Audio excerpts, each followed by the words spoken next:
Welcome back students. We'll continue LPP exercise 15.2 from the ML Agarwal. Last video में मैंने ML Agarwal के आपके 15.2 का फर्स्ट टू 8 के 2 सम्स कराए थे. पूरा एल्जेब्रिक गिवन है आपको, ऑलरेडी ऑब्जेक्टिव गिवन है, कंस्ट्रेंट्स गिवन है. तो डायरेक्टली कॉर्नर पॉइंट मेथड से कैसे उसका ग्राफ प्लॉट करके फिजिबल रीजन के थ्रू हमने मैक्सिमाइज और मिनिमाइज फाइंड आउट किया था. अब हम उसका आगे का करते हैं 15.2 का. विल कंटिन्यू 15.2 का हम क्वेश्चन नंबर लेंगे 9. अब शुरू हो रहा है वर्ड प्रॉब्लम.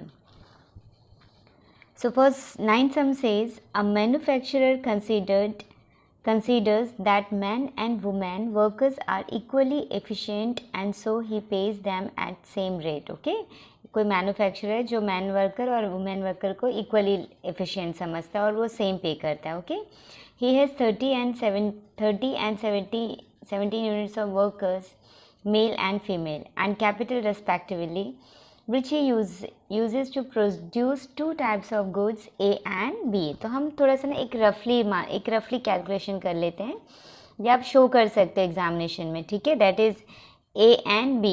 ये कौन सा है, उसके 2 डिफरेंट टाइप्स ऑफ गुड्स हैं. तो goods A and goods B हमने ले लिया. To produce 1 unit of A, 2 worker and 3 units of capital. तो वर्कर कैसे हैं उसके, मैन एंड वुमेन दोनों हैं. तो यहाँ पे हमने वर्कर ले लिया और एक हमने ले लिया उसका कैपिटल. तो A यूनिट के लिए कैसे डिफाइन करना है, 2 workers and 3 units of capital. 2 workers and 3 unit of capital for goods A, and respectively while 3 workers and 1 unit of capital is required to produce 1 unit of B, that is 3 units of worker and 1 for 3 workers and 1 unit of capital. तो मान लेते हैं यहाँ पे produce हो रहा है A goods produce कर रहा है X यूनिट और B प्रोड्यूस कर रहा है Y यूनिट्स. ये हमें पहले ही मान के लेना है. ठीक है, तो ये आपका रफली मिल गया.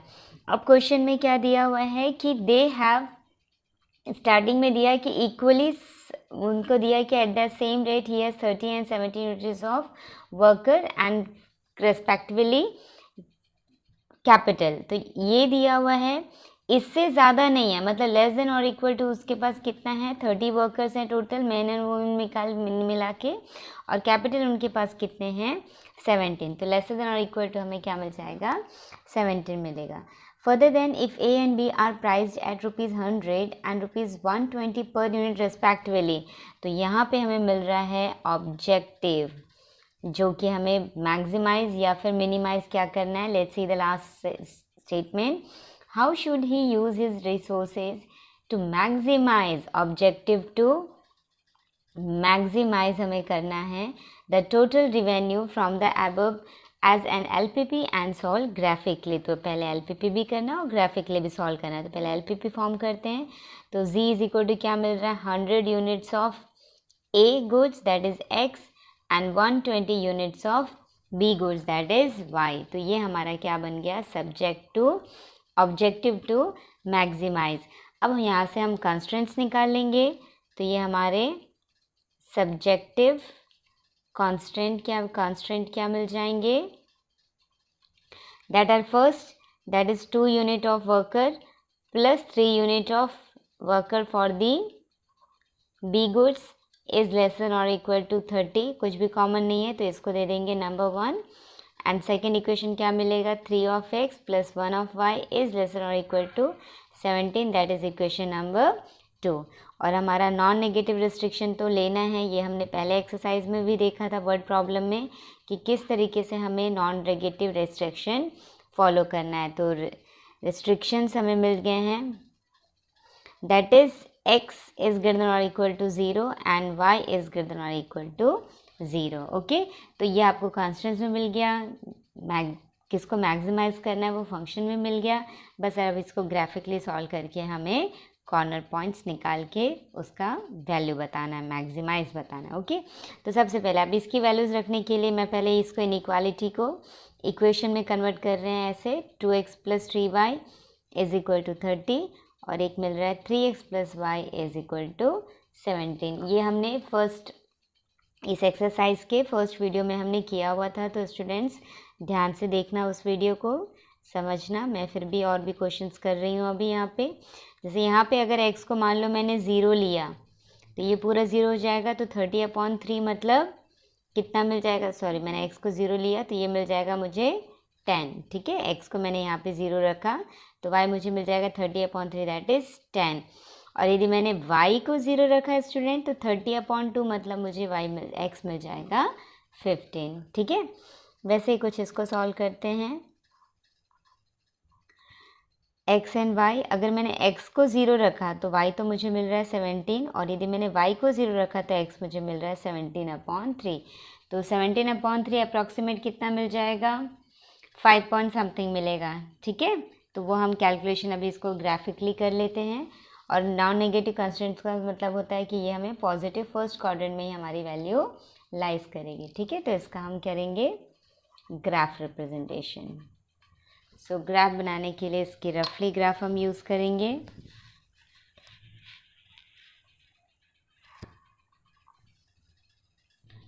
सो स्टूडेंट्स, इस तरीके से हमें ग्राफ मिल जाएगा। ये वाला जो फर्स्ट टेबल हमने 0 पे 10 निकाला था, 15 पे 0, तो ये मिल जाएगा हमें। फिर 0 पे 17 निकाला था, और सेकंड 17/3/0, तो 17/3 हमें कितना मिलेगा, अप्रॉक्सीमेट 5.6 अराउंड मिलेगा। ठीक है, अब इनके हम पॉइंट ऑफ कंसिस्टिंग चेक कर लेते हैं।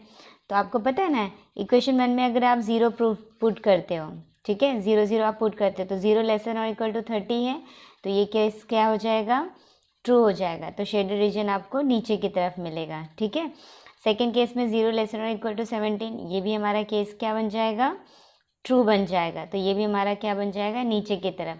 तो मैक्सिमम शेडेड रीजन कौन सा आएगा, जो पूरे रीजन को सेटिस्फाइड करेगा, वो मिलेगा ये वाला। तो इसमें कितने कॉर्नर पॉइंट्स मिल रहे हैं, 1 2 3 एंड 4। तो ये तो है आपका 0 0। हम point of intersection of both the equation निकाल लें, तो दोनों के इक्वेशन को सॉल्व करते हैं हम यहाँ पे। सो फॉर पॉइंट ऑफ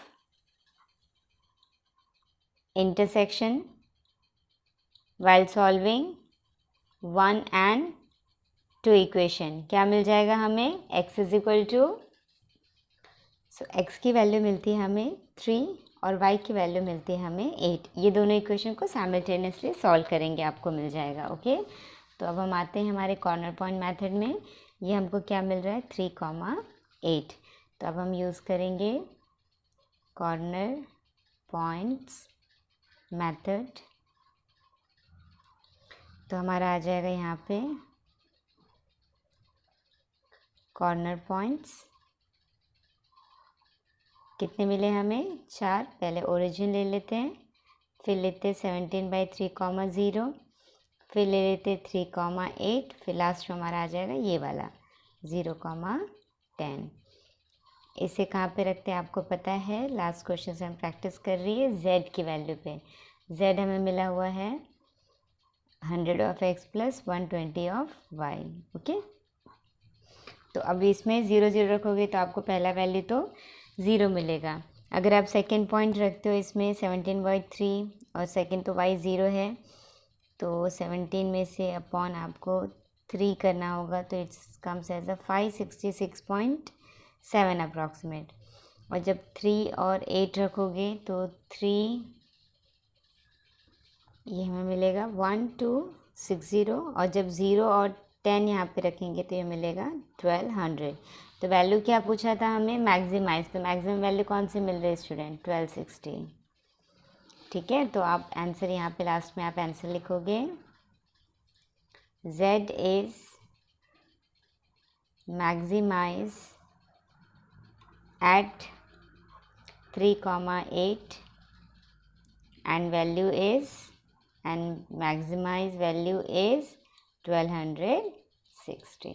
ठीक है, लग रहा है ना समझ। एक्चुअली मेन है ये, देखो ये जैसे मैंने ऐसा रब बनाया तो ये भी आप प्रैक्टिस कर सकते हो। वो बनने के बाद एक बार कंस्टेंट्स बन गया ना स्टूडेंट, तो बाकी का प्रोसीजर सिमिलर काइंड है। मेन है आपको वर्ड प्रॉब्लम से उसको इक्वेशन में फ्रेम करना है। Let's C proceed with the next सम।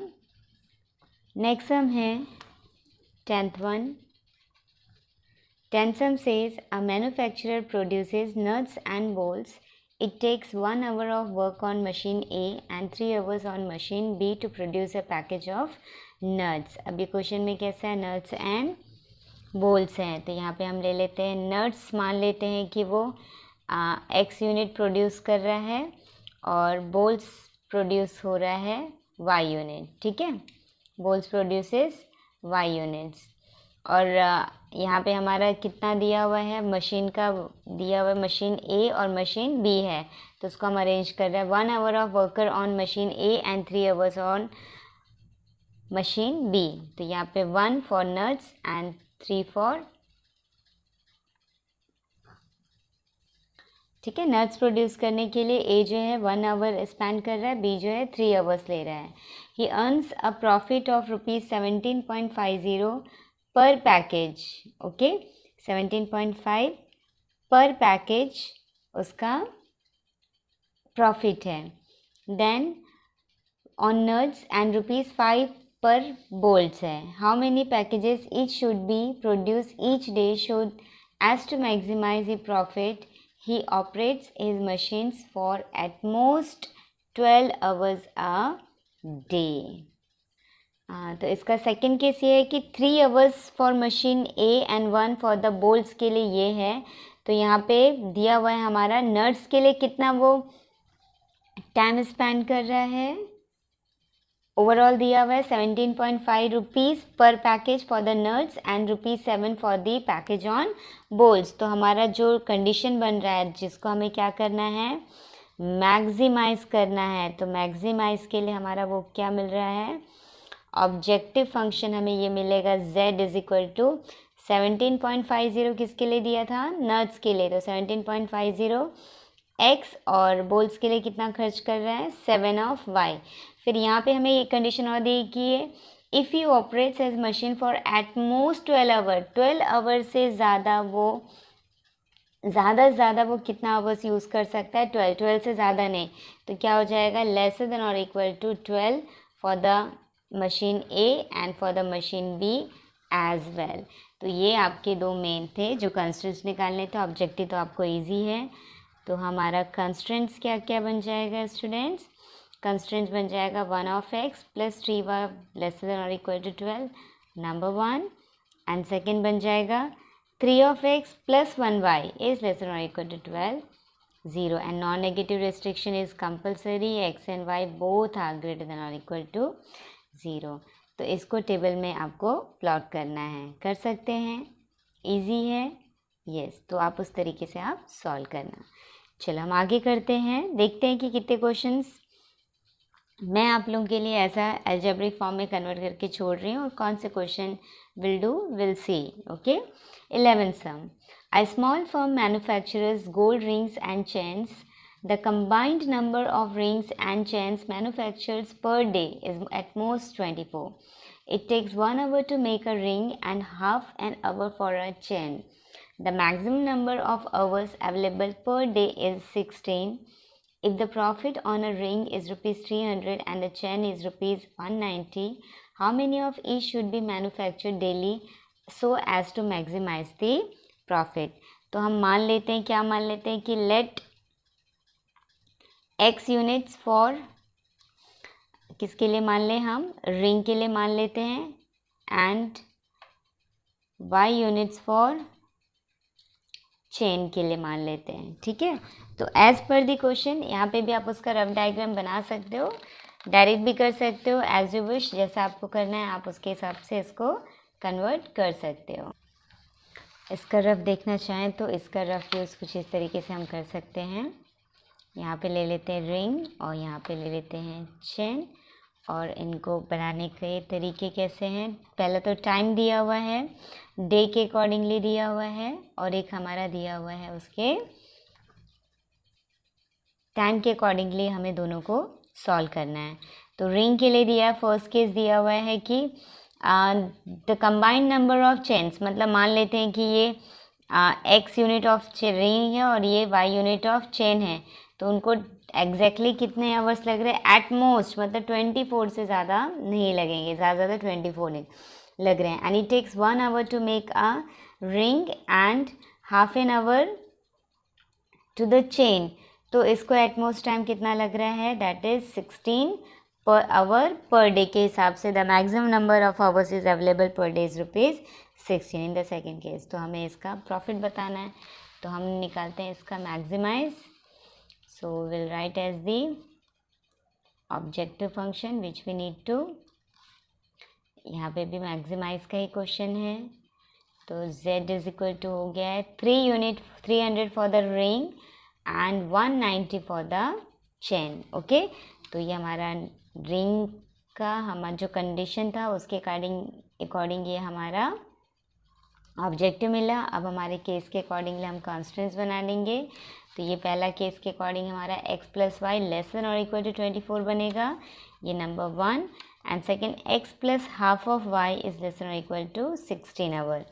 इसको थोड़ा कन्वर्ट कर सकते हो by taking LCM. 2x plus y is less than और इक्वल टू 16 2 ज़ा 32, इसको नंबर 2 दे दो, ठीक है। और नॉन नेगेटिव कंस्ट्रेंट्स तो लेने ही लेने हैं, ग्रेटर देन और इक्वल टू 0। अब इसका टेबल क्रिएट करना चाहो तो पहला equation x plus y is equal to 24 ले लो, दूसरा 2x plus y is equal to 32 ले लो। यहाँ पे जब पॉइंट्स रखेंगे हम x एंड y, x0 तो y 24, y0 तो x 24। यहाँ पे किया x एंड y, अगर x0 रखा तो y 32 और y0 रखा तो, सो will get the graph like this. 0 पे 24, 24 पे 0, दिस इज़ द 1, और एक मिल रहा है 0 पे 32 और 16 पे 0। ये हमें ग्राफ इस से मिलेगा। जब हम इसकी पॉइंट ऑफ कंसिस्टेंसी देखेंगे स्टूडेंट, इन इक्वेशन फर्स्ट की 0 पे लेस देन, तो ये ट्रू होगा, ये भी ट्रू होगा, तो दोनों का रीज़न नीचे की तरफ, ठीक है। तो मैक्स रीजन आपको क्या मिल जाएगा, ये वाला। तो कौन कौन से कॉर्नर पॉइंट्स होंगे, 1 2 3 4। तो यहाँ पे corner point and for z 300x plus 190y। तो कॉर्नर पॉइंट कौन सा मिल रहा है, ओरिजिन, देन 16 पे 0, देन ये हमारा पॉइंट ऑफ इंटरसेक्शन। दोनों ये जो इक्वेशन 1 और इक्वेशन 2 को आप सॉल्व करोगे तो यहाँ पे x की वैल्यू आती है 8 और y की वैल्यू आएगी 16। तो 8 और 16 और 4.0 एंड 24। यहाँ पे जब 0 रखेंगे तो मिलेगा 0, जब 16 और 0 रखा तो ये मिल जाएगा 4800। 8 x की जगह 8 और y की जगह 16 रखोगे तो मिलेगा 5, ये हमको मिलता है 5440, और लास्ट में ये हमें मिलेगा 4500। तो किस पे मैक्सिमम मिल रहा है, इस पे, करेक्ट। तो मैक्सिमम वैल्यू है 5440, और कॉस्ट ऑफ यूनिट्स कितना होगा, 8 रिंग्स होगा और 16 चेन्स होंगे, ठीक है। Let proceed with the next sum, 12th sum. 12th sum, a company produces two types of goods A and B. So A के लिए हम X units ले लेते हैं, B के लिए Y units. So company produces two types of goods A and B. They require gold and silver. Each unit of type A requires 3 gram of silver and 1 gram of gold. तो ये units को ग्राम भी consider कर सकते हैं आप, okay. So A and B दो अलग अलग कंडीशन है, तो उसका भी एक है गोल्ड और एक है सिल्वर। पूरा क्वेश्चन एक बार रीड कर लेते हैं। A requires 3 gram of silver and 1 gram of gold, while that of B requires 1 gram of silver and 2 gram of gold. तो ये है A require 3 gram of silver and 1 gram of gold, and B requires 1 gram of silver and 2 gram of gold. The company can use at most 9 gram of silver and 8 gram of gold. At most दिया है, मतलब क्या मिलेगा, lesser than or equal to 9 gram of silver and 8 gram of gold. If each unit of type A brings a profit of ₹40 and the type B 50, find the number of units of each type that the company should produce to maximize the profit. तो यहाँ पे भी हमारा objective to maximise मिलने वाला है, objective to maximize Z is equal to हमको मिलना है 40 for the gold and 50 for the silver, just opposite है।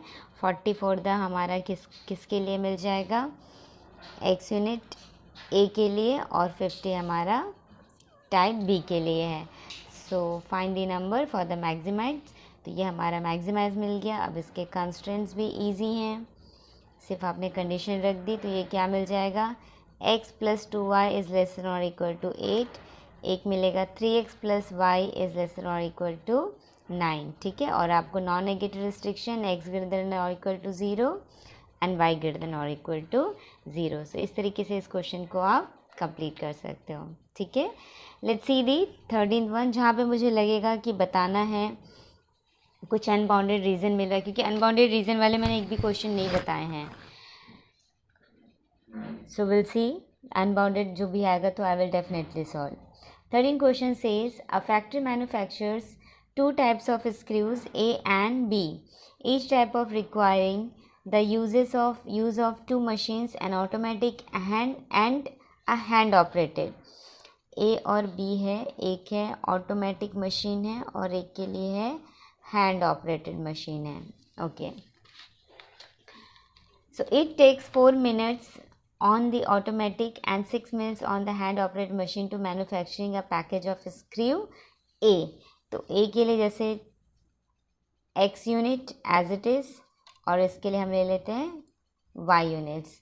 तो एज पर द क्वेश्चन दिया 4 minutes for automatic and 6 minutes for hand operated के लिए दिया हुआ है। And while it takes 6 minutes on the automatic and 3 minutes on the hand operated machine to manufacturers a package of screw B, each machine is available for at most 4 hours।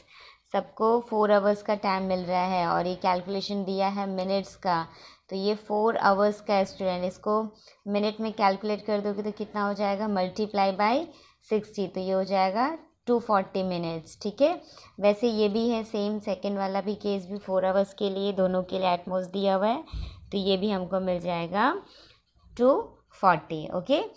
So after that the manufacturer can sell a package of screws A at a profit of ₹7 and of screw B at a profit of ₹10, assuming that he can sell at all the screws he can manufacture, how many packages of each type should the factory owner produce in a day in order to maximize his profit। तो हमें maximise निकालना है। तो let's see, ये तो हमारे constraints के part है। तो पहला हमारा आ जाएगा ऑब्जेक्टिव टू मैक्सिमाइज। तो मैक्सिमाइज के लिए केस है हमारा Z is equal to given हुआ है हमें 7x for screw A and ₹10 for the screw B, so 10y, ये हमारा कंडीशन है। और कंस्ट्रेंट्स हमारे बन रहे हैं गिवन केसेस से 4x + 6y is less than और इक्वल टू 240। इसको थोड़ा रिड्यूस किया जा सकता है, 2 कॉमन लेते हैं तो 2x + 3y is lesser than 120, इसको देते हैं नंबर 1। सिमिलरली सेकेंड वाला case 6x + 3y is equal to 240 मिलेगा। तो सेकेंड 6x में से 3 कॉमन लिया मैंने, तो 3 2 ज़ा 6, 3 1 ज़ा लेस देन इक्वल टू 3 8 ज़ा, ये हमारा सेकेंड केस मिल जाएगा स्टूडेंट, ठीक है। तो इन दोनों को फिर अब आपको सॉल्व करना है, या कर सकते हैं आप। इसके मैंने दोनों कंस्ट्रेंट्स और ये z डाल दिए, तो ये ज़रूर ट्राई करना, okay. Let's see next sum.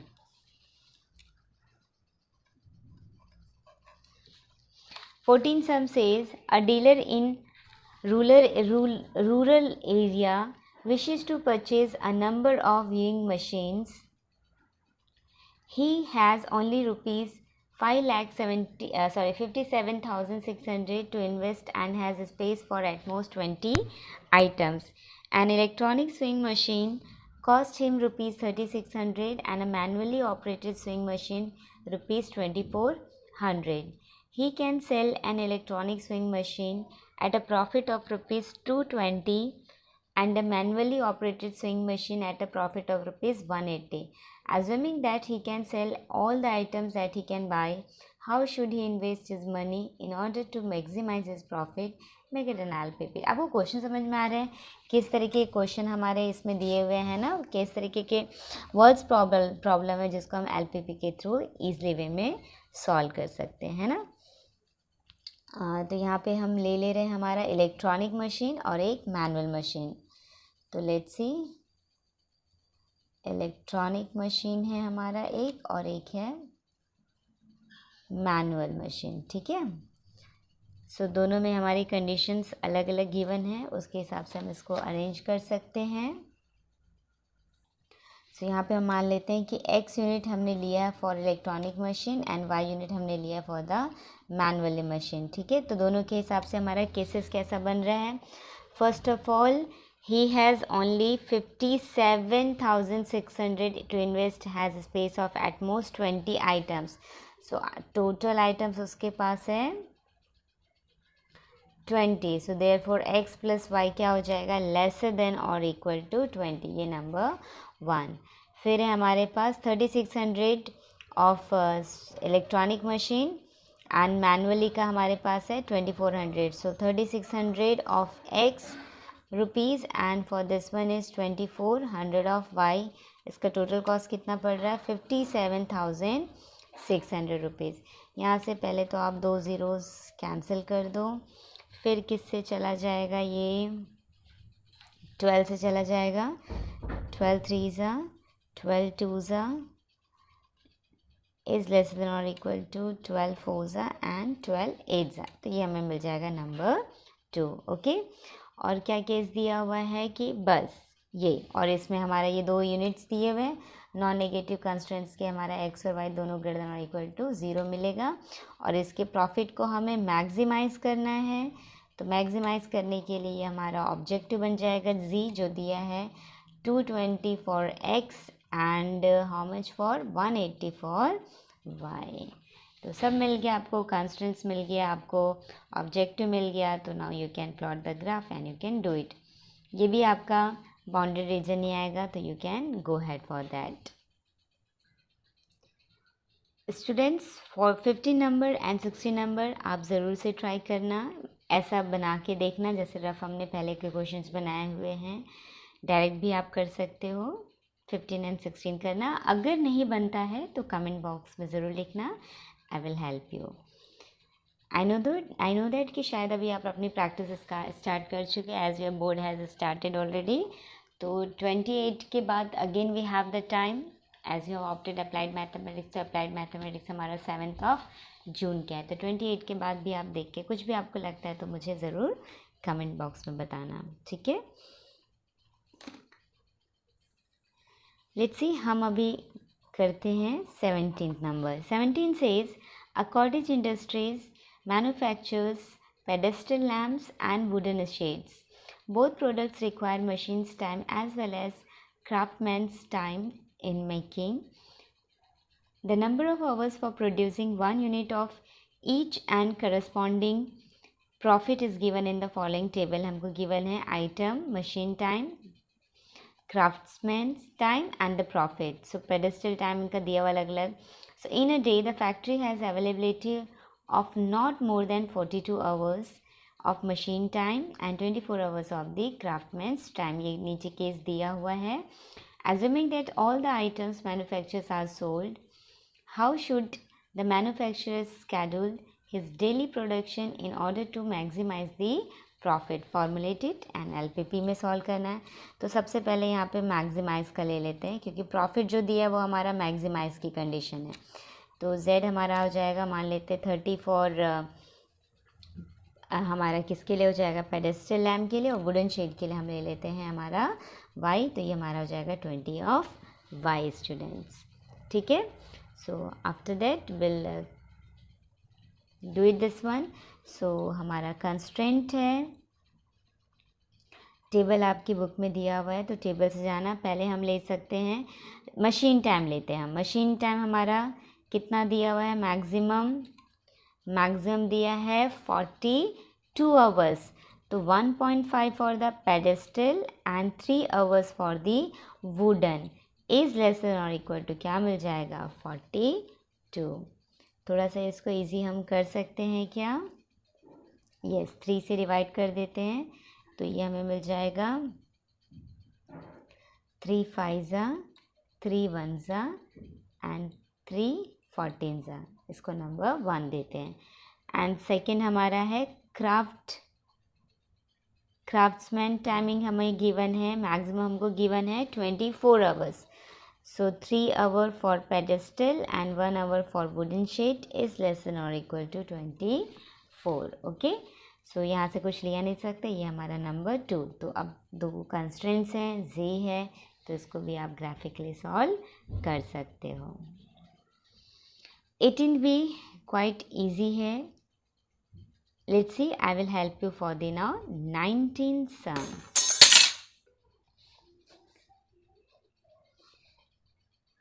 19 sum. 19 says a carpenter has 90, 80, 9 and 50 running feet respectively of teak wood, plywood and rosewood. कौन कौन से वुड हैं, चलो हम देख लेते हैं यहाँ पे। टिक वुड, देन प्लाईवुड, ये कारपेंटर का केस है। हम रोज़वुड, अलग अलग टाइप्स ऑफ वुड हैं, ओके, जिसकी रनिंग फीट हमें गिवन है 90, 80 एंड 50 गिवन है, मतलब ये मैक्स है, max, okay. Which is use to produce product A and product B, product A and product B, तो X unit for A, Y unit for B. Each unit of product A requires 2, 1 and 1 running feet, 2, 1 and 1 running feet, and each unit of product B requires 1, 2 and 1 running feet of teak wood, plywood and rosewood respectively. Its products A is sold for 48 units and product B is sold for rupees 40 units. How many units of products A and B should be produced and sold by the carpenter in order to obtain the maximum revenue? तो maximum निकालता है, तो इसकी condition पहले ही दी हुई है, less than और equal to 90, 80 and 50। Teakwood, plywood और रोजवुड की आपकी कंडीशन गिवन हुआ है, मतलब यहाँ पे 3 केसेस मिल रहे हैं स्टूडेंट आपको, ठीक है। और जो ऑब्जेक्टिव है जिससे आपको यहाँ पे भी मैक्सिमाइज ही पूछा गया है, तो क्या हो जाएगा, z इज इक्वल टू हमको गिवन है, that is 48 for A product and 40 for B product। तो हमारे कंस्ट्रेंट्स यहाँ पे हमें 3 कंस्ट्रेंट्स मिल रहे हैं, ठीक है। 3 कंस्ट्रेंट्स कौन कौन से हैं, पहला है 2x plus Y is less than और equal to 90, number 1। Then 1x plus 2y is less than और equal to 80, number 2। And we have the 1x plus 1y is less than और इक्वल टू 50, नंबर 3। तो तीनों के लिए आप table बना सकते हो, है ना। तो मैं तीनों के लिए आपको यहाँ पे टेबल बताती हूँ। 2x plus Y is equal to 90 के लिए, x plus 2y is equal to 80 के लिए, और x plus Y is equal to 50 के लिए। मैं इजी पॉइंट ही रखती हूँ, 0 0 का परफेक्ट मुझे लगता है आपको कंफर्टेबली जो है। x 0 किया तो y 90, y 0 किया तो x 45। यहाँ पे x एंड y, x 0 किया तो y 40 एंड y 0 किया तो x 80। यहाँ पे x 0 पे y 50, y 0 पे x 50, ठीक है। और हाँ, एक चीज़ और में रह गया, non negative constants x and y greater than और इक्वल टू 0 ऑलवेज लेके चलना। पॉइंट ऑफ कंसिस्टेंसी भी यहीं पे रख लें, अगर मैंने 0 रखा तो सब में ट्रू ट्रू ट्रू, सब में ट्रू आनी है स्टूडेंट, ठीक है। और नेचुरल बात है, पॉइंट ऑफ इंटरसेक्शन भी निकालना पड़ेगा, तो अभी से मैं पॉइंट ऑफ इंटरसेक्शन भी निकाल लेती हूँ यहाँ पे। सो पॉइंट ऑफ, लेकिन देख लेते हैं कि कौन इक्वेशन किसको कितना इंटरसेक्ट करता है, ओके। तो चलो पहले इसका हम ग्राफ बना लेते हैं। ग्राफ कुछ इस तरीके से मिलेगा हमें, देखो इसका ग्राफ कुछ इस तरीके से मिलेगा। तीनों जो मैंने यहाँ पे पॉइंट्स प्लॉट किए थे उनका ग्राफ ले लिया था। ये हमारा इक्वेशन 1 का मिला है, this is of 2 and this is of 3। तो सभी ओरिजिन है तो इनका मैक्सिमम पॉइंट ऐसा मिलेगा स्टूडेंट, ठीक है। एक ये कॉर्नर पॉइंट 2, 3, 4 एंड 5, तो 2 कॉर्नर पॉइंट्स मतलब दोनों इक्वेशन का इक्वेशन नंबर दे देती हूँ मैं, तो इजी हो जाएगा। This is 1, this is 2 and this is 3। तो पहला 1 एंड 3 और दूसरा 3 एंड 2। तो पॉइंट ऑफ इंटरसेक्शन किसका निकालना है? Solving 1 and 3 and 2 and 3। तो x और y की वैल्यू हमें निकालनी है। तो इनके पॉइंट ऑफ इंटरसेक्शन 1 एंड 3 का यहाँ पे मिलेगा x40 y10, और यहाँ पे हमारा मिलेगा x20 पे y30, ठीक है। तो ये पॉइंट ऑफ इंटरसेक्शन निकाल लेना। तो यहाँ पे मैं कॉर्नर पॉइंट्स रख रही हूँ और यहाँ पे z की वैल्यू। कॉर्नर पॉइंट पहला एक 0, 0, दूसरा मेरा मिल रहा है 45, 0, फिर हमको थर्ड मिल रहा है 40, 10, फिर फोर्थ हमको ये मिल रहा है 20, 30, और एक लास्ट हमको मिल रहा है 0, 40। इस पे हम हमारी z की वैल्यू जो रखेंगे तो हमें वो मिलता जाएगा 0, 0 पे तो 0, 45 पे 0 हमें मिलेगा 2160, दैन हमें मिल रहा है 40 पे 10 हमें मिलेगा 2320, 20 और 30 पे हमें मिल रहा है 2160, और 0 पे 40 हमको मिल रहा है 1600। तो मैक्सिमम किस पे मिला है स्टूडेंट? 40 एंड 10 पे, मतलब ये वाला पॉइंट, ठीक है। यहाँ पे हमें वैल्यू क्या मिल रही है? मैक्सिमम वैल्यू मिल रही है। Okay, let's see the 20 number.